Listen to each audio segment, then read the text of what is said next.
G'day everyone. This is an episode I've been looking forward to for a very long time. Today, I'm going to tell you the number one hotspot to invest in Australia. To me, this episode is going to blow this wide open. Like I said, I feel like I've been sitting on a mountain of knowledge. Whatever you're doing, stop what you're doing.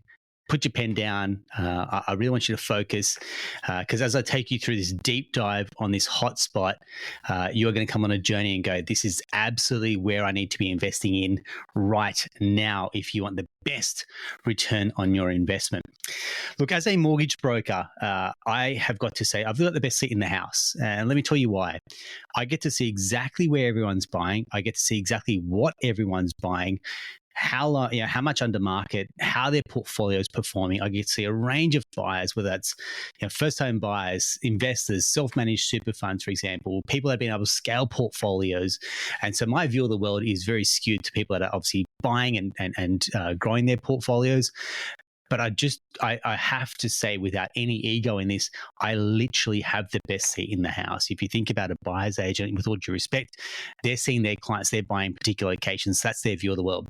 Accountants usually deal with clients, self-employed, typically, I'd say, and varying degrees of businesses there. Financial planners, again, are working with a certain type of client. But from us, we get to see a whole range, a whole gamut of buyers.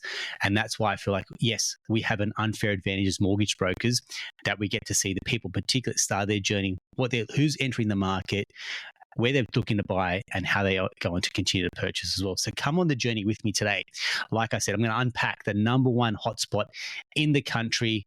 By the end of this episode, you'll know exactly the next steps to take to really add fuel to the fire for your investment property portfolio.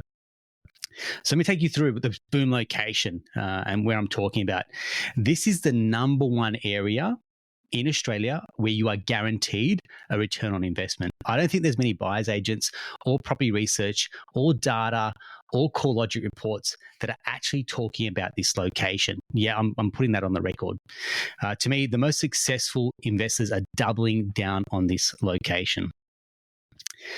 A little bit of work on this area or this region, a little bit of work on this asset will give you an enormous return on investment. I'm talking both capital growth. I'm talking both cash flow here.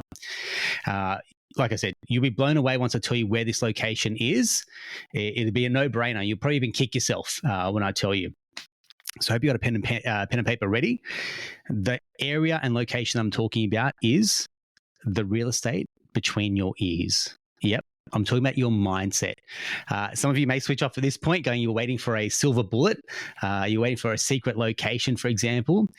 I'm telling you, hands down, the best investors that we have seen, the best work that I have done is working on my mindset, working on my psychology, working on my self-belief, working on my personal development.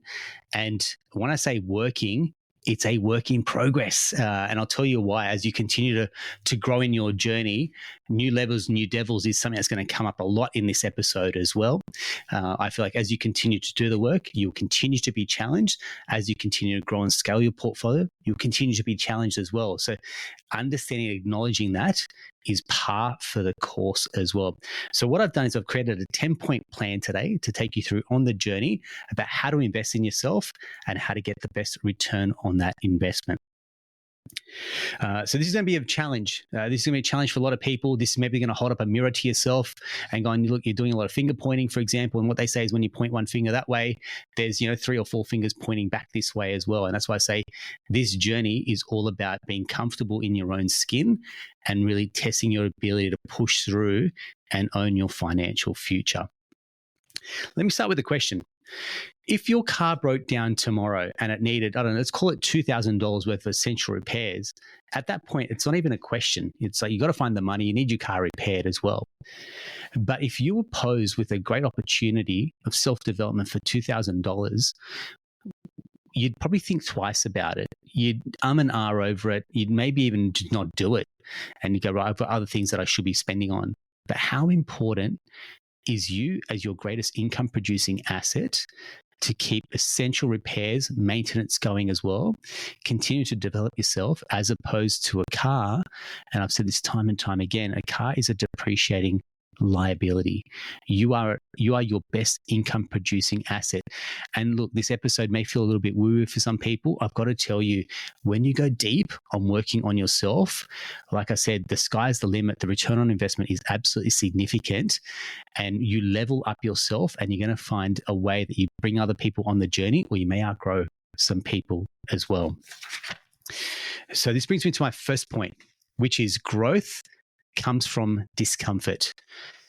Recently, I had the opportunity to travel around the country with two incredible brokers. So 3 brokers. We ran around the country with our industry body, the Finance Brokers Association of Australia, presenting to hundreds, probably over 1,000 brokers nationally across each of the states as well. It's an incredible opportunity for me. Look, whenever I share anything about my own journey, please, there's no ego, there's no flex in this, for example. I'm just being open about my journey. So I hope that comes across in the right vein. But as I was going around, my number one slide to all brokers was growth comes from discomfort. When you push yourself outside your comfort zone, that's where you're going to get the best growth. And whether that's in, say, mortgage broking, or whether that's in property investing, whether that's in sport, or whether that's training for yourself, or whether that's, raising a family and being the best parent that you can, for example, or even in a relationship, when things get a little bit uncomfortable is when you grow, when you generally take things to a new level and you break through and push through a barrier. That's where you get that next level of growth. And I think for me, having seen, obviously our business has grown, but having seen a lot of brokers that are stuck in their business, I just thought, look, I don't lack emotional intelligence. I'm like, guys, this is what you need to do. You need to get punched, get knocked down, get back up again, punched, get knocked down, get back up again. And it really is a test of who's got the ability to get punched and get back up every single day, because things will not go your way. And there's so many things that can go wrong and will go wrong investing in property. There's so many things that can and will go wrong, whether that's you in your role in the PAYG or if you're self-employed as well. And it really is a matter of who has got that ability to get up and keep going and keep their eyes on the prize, which is a long-term journey as well. No one is coming to save you. And I think that's one thing that Bernadette and I have spoken a lot about, which is that's not a jaded mentality. That's just an honest adult mentality to go, no one is coming to save me. We're not relying on a bank of mum and dad, for example. If we want this for ourselves and we want it bad enough, then we've got to put ourselves in the driving seat to take control of our financial future as well. I've got to pay homage. I have a great personal coach, Jody. I would have mentioned this as well in previous episodes. Done a lot of work, a lot of deep level work on getting uncomfortable with the uncomfortable, maybe looking at patterns that weren't serving me or behaviors that weren't serving me. I've now also got a men's group that I've joined as well. I think there's some solidarity and brotherhood and some shared pain and some shared insights as well. And I feel like having joined the right communities, having committed myself to personal development, professional development as well, I'm really seeing the fruits of that labor. I'm continuing. I'm a work in progress. It's not perfection, but it's progress. And I think that's where I'm really starting to see the needle move in my own life as well. I want to shout out a book, and our team at Atelier Wealth is reading this.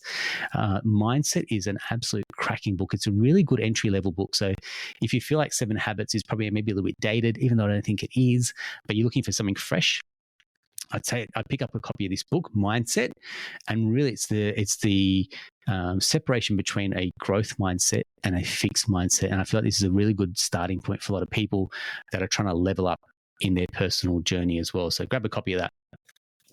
The second point is the long way is the shortcut. There are no shortcuts to success. Let me give you an example of this. Many, many years ago, probably the start of the journey in when I started Atelier Wealth, I enrolled for, it was a 6-hour commando tough event held in the Sutherland Shire in Sydney, run by these guys that were ex-SAS. It was a boot camp. And I thought, I'm just going to try this. I don't mind a good fitness challenge, for example. I did a few of the Spartan runs and really got, sunk my teeth into those. And I thought this might be a good immersive experience. And as part of that, they mentally break you down. Obviously, these guys are SAS trained, so they've got the master of the dark arts when it comes to breaking you down mentally. And I'll never forget it. We had to go up these sand dunes, and as we're going up and down the sand dunes, you got to fill the bag up withstand and carry it all the way up. And as I was doing that, I probably filled my bag up to probably about 70% of the way through just to make it easy to carry. And one of the guys said, "Hey, mate, why didn't you fill your bag up to the top?" And it wasn't a question, it was a statement. And he says, "How you do anything is how you do everything." He's like, "You're looking for shortcuts in life. That's all you're going to get." And I may be drawing an example out of this, but to me, it's something that's stuck with me and resonated. Going, don't take the shortcut. And you may have done this in the past where you're trying to maybe navigate a street and you take a shortcut. You don't know where you're going. And it ends up becoming longer route than what you should have done, is just stick to the normal path that you're stuck on. And I see this time and time again with a lot of investors. They're looking for the shortcut. They're looking for the silver bullet. They're looking for the hotspot. They're looking to buy through the trust. They're looking to go, mate, this is where my friends are investing and this is what my research has told me. And they know there should be a tried and tested formula that comes with investing in property, a little bit set and forget to some point, still growing the portfolio, but they're still committed to going to the hard path as well. So I'm imploring to you, going, there is no shortcut. I've seen so many investors' portfolios that have grown and scaled. There just simply is no shortcut. And again, the book Mindset will talk a lot about this around, if you're going to be an investor, you got to think like an investor, you got to act like an investor, you got to do what investors do. For example, walk the path and don't look for a shortcut is going to be my suggestion to you there. The third point is, again, this is something that came up in my, when I was delivering my keynote as well around the country, which is, you can't be what you can't see. I'm just going to say that again. You can't be what you can't see. There is so much value that comes out of being around people that have been there, done that, or who are on the journey to raise you and lift you up along the way and give you some exposure to success.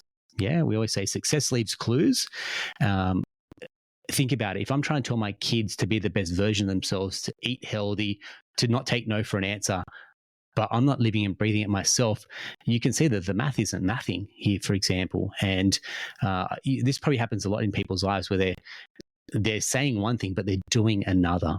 And I'm a big believer in hanging around A graders. And look, I was fortunate to play cricket for many years. I wasn't the best, but we played a decent level. Let's call it like A grade. I don't know. But imagine I hung around D grade players. That's all I would get. There'd be no training. There'd be no investment into the equipment, for example. We're playing on terrible fields versus when you go up in life and you elevate, you play on better fields, you have better quality competition, the umpires are better, like the equipment is incredible. I'm just saying, for where you are in your journey, if you can't see what you're trying to achieve in a network or a peer group, you probably need to find some peers that are going to raise your standards. Let me just give you a very good example of this. Again, this is no flex in this conversation. I, as part of when I toured the country, was very fortunate to have dinner at Emile Jurassic's house. Now, if you're not familiar with Emile Jurassic, just do a quick Google search and you'll see what comes up. Is his house is worth probably about $28 million up in Brisbane. I'm blown away. Like, I probably have never been to a house this incredible. And we've sat down for dinner at his house with an ex-master chef as his personal chef in his house. There's a fully fitted out commercial gym with a sauna, steam room, cold plunge pool as well, which is incredible. Then you go into the garage and he's not doing any of this to show off. He's just doing this to show, look, this is what he's capable of doing. In the garage is 2 Lamborghinis. Now, that's not everyone's cup of tea. I get it. But you're sitting here going, man, I've never come across someone that's this incredibly successful, this incredibly wealthy. And I saw that going, this is what's possible. I'll tell you why. Because here's a guy that was a refugee that grew up in housing commission, and through working hard and through property has completely rewritten his entire future, literally by taking action. And just being around the conversation with Emile and hearing what he's done, when I've researched him even before that, and he's got no money for petrol, $18 for petrol. Him and his partner, his wife, don't have the money for that. And look where they've come to now. Like, I'm so fortunate to have been around that energy, because anything is possible at that point. You've just got to put your heart and your mind to it as well. And I genuinely feel like the power of community, whether that's accountability and ownership that comes with being around the right peer group. Circle back to the point at the start, which I said is you can't be what you can't see. Point number 4, and this is something that I tell myself constantly, is something I tell my team as well. Pressure is a privilege. I'll just say that again. Pressure is a privilege. Point 1, I said growth comes from discomfort. This is about really embracing challenges. This is not going to be easy. When you talk about investing in property, if you literally wrote down everything that could go wrong, interest rates go up, tenants trash the property, cyclone comes through and destroys the property, flood damage, water damage, issues with neighbors, for example, property needs maintenance work. You could literally write down so many more things that may go wrong as opposed to so many things go right. Property goes up in value, income goes up. There's literally it's what we're trying to stack the deck to buy investment properties for. But when you look at the risks, it's going, hang on, is this actually making any sense? But we know we've got to take action. And this is where I say what you're signing yourself up for is that pressure is a privilege. The problems that you're going to face are not common problems. If you think about trying to get to 6+ properties and you're joining, look, the number they say is 1%. Let's call it even 5%. If we're talking about 5% of investors reach the upper echelon of property investing, you are in uncommon territory. That means there's a handful of people that actually understand what challenges you're facing, and their heart's not going to bleed for you. Yeah. I would have had Nathan Birch on, and this is something, again, I'm privy to so many conversations with some great people that have come on the podcast previously. He calls it new levels is new devils. So when you're breaking through, for example, when you get that, the problems that you face at having a 6 property portfolio versus what you had in the first one, they're very different. And I think it's accepting and acknowledge that as your portfolio grows, as the stakes get higher, there is challenges that come with more properties, with more tenants, with having a larger team that you now got to manage as well. And when things go bad, how will you cope? And you'll only really find that when you're faced with challenges that come to you. You can do all the work, you can have all the mental work done, but the reality is going to come to you when 3 tenants want to leave at the same time. How do you just handle that and go, right, this is life, I've got to accept it and move on, and how quickly can I get new tenants in there, as one example. Point number 5, it's shifting your focus from a scarcity to an abundance mindset. Again, I'm going to call in the book Mindset, kind of captures it in here perfectly. And it's the essence here is, what do you focus on more? What you have or what you don't have? What can go wrong versus what can go right? I literally just touched on this in my last point as well. We can spend a lot of time focusing on what's going to go wrong. I think that's great. I think it's great risk management. I think it's great risk mitigation. But if you're stuck there and you can't take action to move over to the other side, going, you can't get past all the things that can go wrong, you've really got to wonder if property investing is right for you from a risk management and a risk profile perspective as well. I think a good gentle reminder as well is, if you're fortunate to buy investment properties in Australia, there's got to be some sense of gratitude. My mum calls it an attitude of gratitude. And I grew up with this type of mantra in our house as well. The problems that you have are champagne problems. The fact that we're living in Australia, in one of the best countries in the world, yes, we have a high cost of living, but we also have a very high standard of living. Just think about it. People are willing to risk their lives on boats to come to this country. People will do anything they can to get to this country. And given when we look around the world, with some of this unrest that's happening internationally, you've got to understand we're so fortunate to be calling Australia home.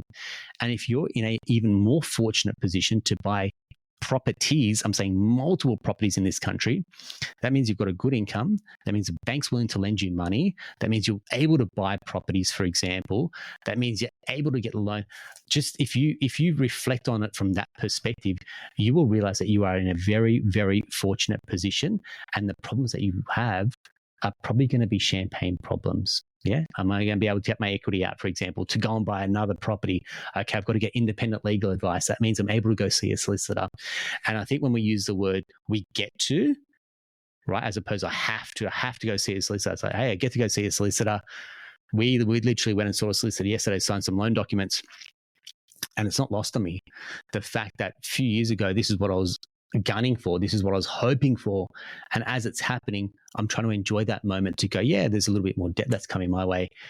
But the only way I'm actually going to grow my portfolio, the only way I'm going to change my wealth position for my family is taking on more debt. And I do get the ability to take on more debt because I've got the income to support it. And when you kind of start connecting these dots, you will start to realize that if you have an attitude of gratitude, you're going to start to attract more opportunities that come your way. I think as part of this mindset is a real belief that for you to win in property investing doesn't come at a loss for others. And I think a lot of the media do a disservice. That is when you have investor stories, it feels like because they've been able to buy, 20, 30, 40 investment properties, it's now come at the cost of other Australians being able to get into the market. Well, if you have 20, 30, 40 investment properties and you're a really good landlord, that means you've got all these people that can live in those properties and you're providing housing and accommodation to so many families that need to rent for whatever reason. They might be rent vesting, for example, or they might be needing that school. I know we've got clients that move across the country for work opportunities as well, and they have to rent. They don't want to buy in those areas because they're not going to be there for that long. And so when you think about that, it's a real blessed role to be a landlord in this country, and that it's not a win-lose outcome. It can be win-win. The media's voice will drown this out, and you see all the comments on any of these Daily Mail articles or telly articles or Facebook articles. When someone's grown a portfolio, it's easy to shoot them down as opposed to go, hey, we can champion this person because they're giving back. And I think if you do it in the right way, there is a good way to be a generous landlord. That not that you're giving under market rent, but you may be, hey, look, I can fix that dishwasher for this person. I can fix the blinds. I can repair this hot water issue, for example, as well. So if you have a good heart as an investor and you take care of your tenants, you will get that good karma coming back to you as well. Point 6, action takers versus big talkers. As a broker, like I said, I probably got the best seat in the house where there's people that come back to me 3, 4, 5 years later. They came to me with a gusto. I want to do this. I want to buy. They've gone quiet. And they come back years later going, I wish I got in years ago. Yeah, you could have. I showed you your loan strategy. You could have got in years ago. You just chose not to. And I can't sell you a loan. I literally cannot sell you a loan. You need a property for the loan to facilitate the purchase on. And that's why I say it's the best seat in the house, because I can't force someone to take out a loan or a mortgage. You've got to have a property there. And I constantly now will call this out going, are we actually going to do something here? Or is this just you scratching an itch to see if this is an exercise of you trying to get into the market? There is a large cohort of Australians that love to say they're in the property market, that if the right property came and fell on their lap tomorrow, they still wouldn't sign the contract. They just love talking about that they're trying to find a property, but they will never buy. Whereas I've got clients that are action takers. And like I've said so many times, the property market rewards action takers. And this might be an uppercut for some people. This might be a low blow. But if you're offended by it, I can't apologize, because I'm talking to people that want to take action, that want to improve their life. And in order to do that, you need to be a decision maker. I was recently having a chat on Davey Hamilton's Everything Property podcast, and one of the big pullouts that he mentioned there was show me your bank. I said was show me your bank account and your diary, and I'll show you your priorities. And this can go across a life in general. If you say that you want to get healthy, okay, cool. Show me your diary where you put in your gym sessions. Show me your bank account where you're trying to eat healthier, for example, or not go out and eat home cooked meals. If you're trying to grow your business, okay, show me your diary where you're spending time working on your business plan, or you're trying to work on your social media strategy or your content or your business processes, for example. And then show me your bank account where you're investing back into your business. If you're trying to get into the property market, show me your diary where you're meeting with your broker, you're meeting with your accountant, you're meeting with your financial planner, you're meeting with your buyer's agent, for example, and your bank account is reflecting either you reining in spending or investing into your partners as well. And I'll leave that there. Number 7, the power of consistency and resilience. Yeah, you can rush out and go and buy a few investment properties as well, and you may be capped. Whereas we've got investors that, okay, yeah, I'm going to buy this. I know what's next, for example, and there's a level of consistency that comes with a rhythm of buying investment properties. Now, it sounds, when you think about it, it sounds almost ridiculous that there's a rhythm of buying properties, but there actually is. With the right loan strategy and the right order and stacking the properties in the right way, a thought out game plan, you should be and could be buying properties on a fairly consistent basis. Okay. Let me just tell you about the power of consistency in a statistic. 90% of podcasters quit before episode 3. Then off the back of that, so the 10% that remain, 90% will quit by episode 20. I'm looking at Rach, we're probably at what, 200 plus? 202, Rach is telling me. 202. You can't, I won't give up. I won't quit. There was probably episodes at the very start when no one was listening, probably my mum, and my mum still listens. So thanks, Mum. A lot of my friends and family as well. Thanks very much. But the message here is I won't give up. And it's an attitude that I want, if you're listening, it's an attitude I want you to have. Resilience is the ability, like I said, to get punched, get knocked down, get back up again. If I look at a really good example, my little brother Sean, I would have mentioned he's been on the podcast as well. His restaurant, number one Googled restaurant in Australia for 3 months straight, and then COVID hits. It's not a reason for him to throw his toys out the cot and get mad at COVID. Instead, he pivots and finds a way to then find for his kitchen to deliver meals to people that are locked down, people have no food in the midst and height of COVID.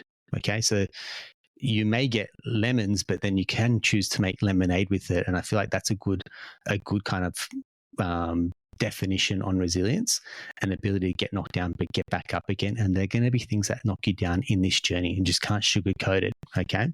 But success is the long game, and you've got to be able to play the long game.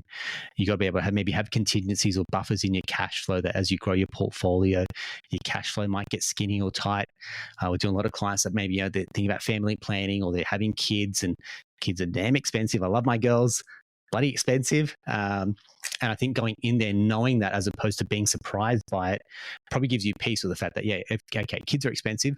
I now need to budget for it. And if your income is fixed and you're salaried and you've got effectively a pie chart of net income, then you'll look at income allocation and go, right, we've got $100,000 net income.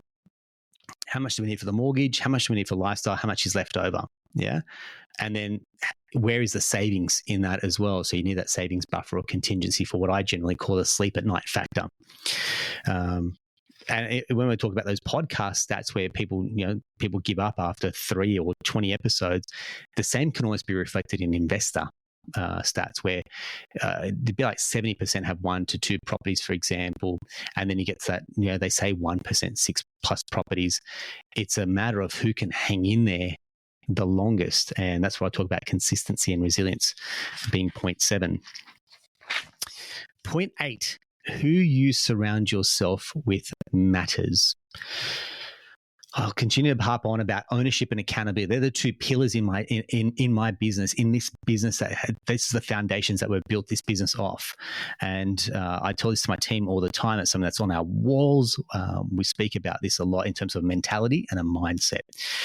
Who are you surrounding yourself with that's actually lifting you up? This is the sole reason that I've put out, and now we've got a name for it. We're calling it the Property Accelerator. The Property Accelerator kicks off. I'm looking at this going the 12th of February. If you want to be part of a community that champions your future, this is the place to be. At the moment, there's no charge. I'm trying it. I'm testing it out. I want people to be on the journey with me as well. Transparently, there's nothing in it. I just want a community of people that want to be on the journey, that want to go to new heights, because there's so many times I'm hearing from people, they just don't have anyone in their friend network that's plugged into investing in property and wants to get 10+ properties. Hey man, if we're going there, I want people to come on the journey with us. I want to maybe a lean, mean cohort of Australians, our clients, they're going, I want to go to the moon. Who's coming with us? Okay. So if that's you, and you feel like, hey, look, I need to take some action. I need some people around me that are leveling up their mindset, are leveling up their portfolios, then drop us a private message. Send us a DM, Property Accelerator group, whatever you want to say. Just put your name there. Make sure you got your details so we can get in touch with you. Register for that first initial call. And I'm telling you, there'll be people that if you watch where they'll get to in 3, 5, 10 years' time, their life will be radically different. I'm saying that because I lived and breathed it. I started out in mortgage broking 9 years ago, and I said I wanted to be part of the top echelon of mortgage brokers, surrounded myself with the right people, got the right advice. And yeah, like I said, no ego here. I'm not surprised that we've got here because I put my mind to it, but I surrounded myself with the right people that would get me there on that journey as well. So I'm imploring you, if you want to be part of this community, get in nice and early.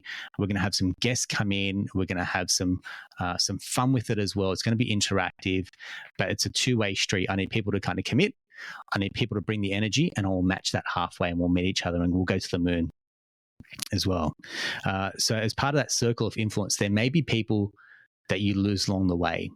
And it's an unfortunate part of life. As soon as you've kind of outgrown maybe a circle of friends or outgrown people that are detractors on your mission, I'm not saying cut them off. And that's a really hard thing to reconcile, is like once you leave the herd, that's it. Like you're moving to greener pastures.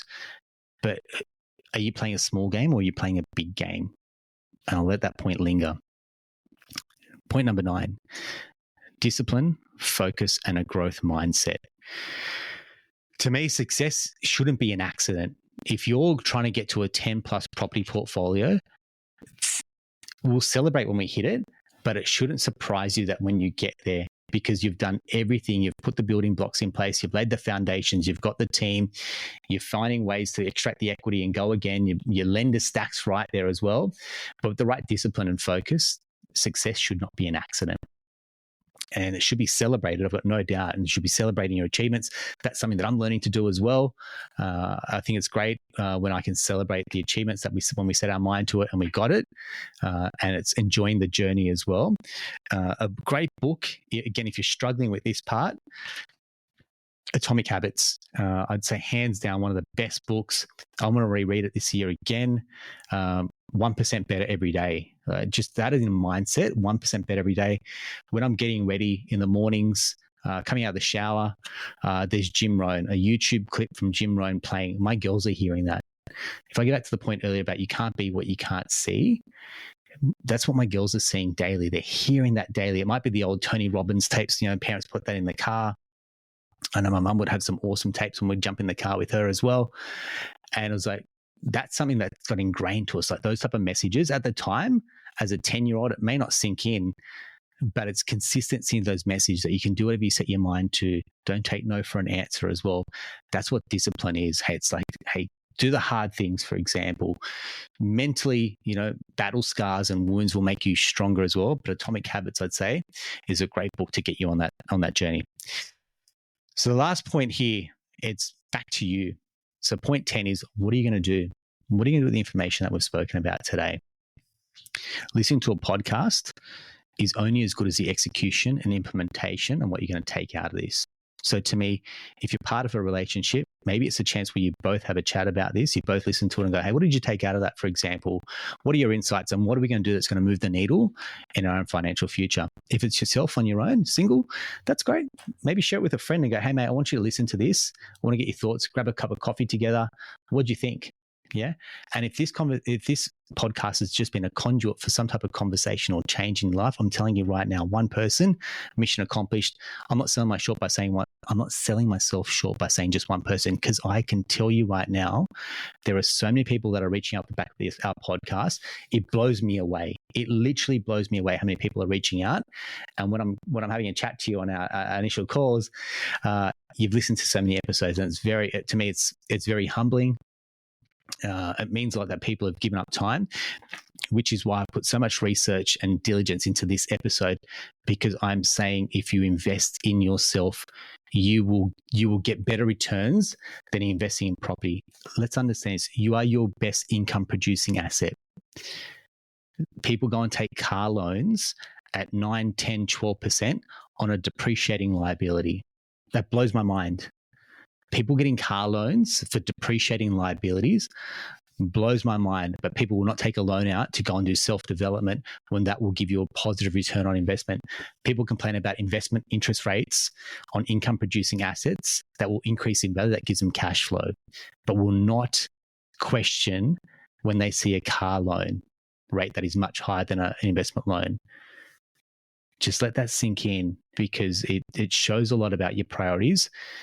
Would you spend $130 detailing your car? Would you spend $130 getting yourself a day spa and investing back into your own health and wealth? I call it wealth being. It's the combination of your well-being and your health and wealth. Okay. So if I kind of look at that mishmash of, are you focusing on your wealth, your health, and your well-being?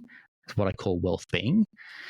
I'll leave that at least hanging here just for you to ponder on. I'd love your comments. If this is an episode that you've resonated with, if this has helped move the needle in your own personal life, your mindset, and the ability to invest in the number one hotspot in Australia, which is the real estate between your ears, I'm going to say mission accomplished for me. I'd love to hear from you. I'd love for you to join our Property Accelerator group as well.